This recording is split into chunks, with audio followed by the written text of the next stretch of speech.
Hay una forma de entrega que, sin darnos cuenta, nos va consumiendo en silencio. Es esa devoción que ponemos en el afuera, olvidando que el origen de toda luz nace en casa. Ella no solo preparaba un postre, ella oficiaba un ritual. Buscaba las fresas más carmesíes, las más dulces, aquellas que parecían joyas de la tierra.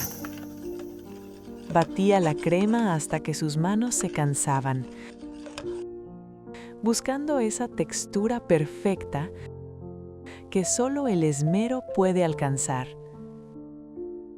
Al terminar, contemplaba su obra, una copa hermosa, rebosante, lista para ser entregada. Y en su mente, una frase que se repetía como un mantra. No existe nada mejor que esto. Es todo para él. Que a través de este sabor, sepa cuánto lo amo. Pero aquí, en este altar de dulzura, había un silencio extraño. Ella nunca probó su propia creación, ni una gota de crema, ni el roce de una fresa.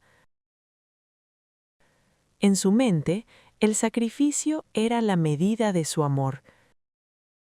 Si ella se privaba, él recibiría más. Al principio, el brillo en los ojos de su hijo era su recompensa. Esa primera cucharada era el espejo donde ella se sentía vista. Pero el tiempo, que es el maestro de la verdad, empezó a mostrar algo distinto. Poco a poco, el fondo de la copa ya no quedaba limpio. Luego, la mitad del postre regresaba intacta. «Me lleno rápido, mamá», decía él, apartando la mirada.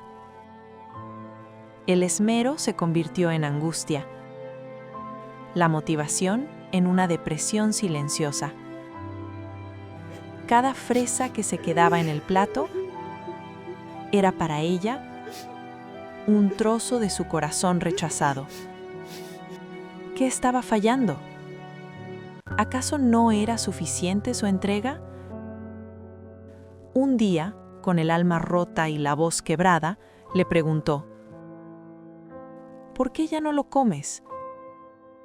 ¿No ves que me esfuerzo cada día para que seas feliz? El hijo, con la honestidad que solo el alma tiene cuando se siente asfixiada, respondió: es que está demasiado dulce, mamá.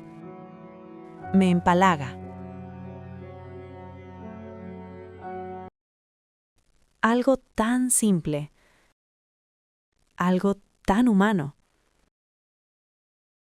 Y sin embargo, ella no pudo verlo, porque nunca se permitió probarlo. Esta no es solo la historia de una madre y un postre. Es la historia de nuestra propia desconexión. A menudo nos volcamos en los demás buscando valorarnos a través de su gratitud. Pero hay una ley invisible en el espíritu. Nadie puede apreciar el sabor de lo que tú mismo no has aprendido a degustar. Si no te ofreces amor a ti mismo, no sabes qué calidad de amor estás entregando. Das desde la carencia, desde la necesidad de ser necesitado, y terminas empalagando o abrumando al otro con un esfuerzo que nadie pidió.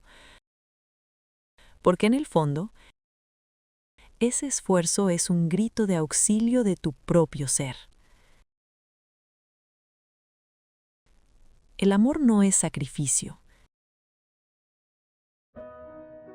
Cuando tú te amas, cuando pruebas tu propia dulzura y te nutres de tu esencia, lo que ofreces al mundo no es una carga de expectativas, es un regalo equilibrado. Deja de esperar que el mundo sea el recipiente de lo que a ti te sobra y no te atreves a mirar. Pruébate, cálate, habítate. Porque solo cuando el postre es un placer compartido y no una ofrenda para ser validado, es cuando realmente podemos decir que estamos amando en esencia.